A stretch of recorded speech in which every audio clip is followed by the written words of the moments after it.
What's up guys, welcome back to another video. In this video, I'll be showing you how to create EVM wallet address in Metamask.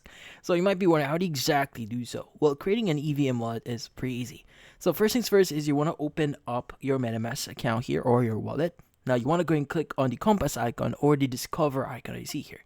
Now at the very top, you want to go and just click on search by site and or address here and just basically type in the file. It's going to be coredao.org.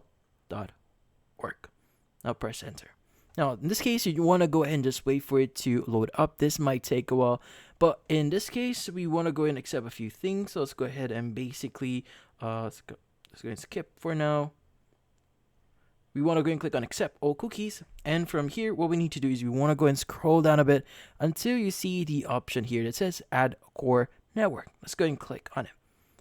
Now, once you've done that, it's going to say, it looks like this network display name doesn't match a chain ID. So in this case, you need to confirm a few things. So you go and verify some details here if you want to, but let's go and click on confirm.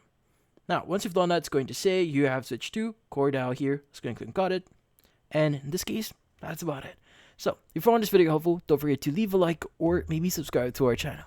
Thank you for watching.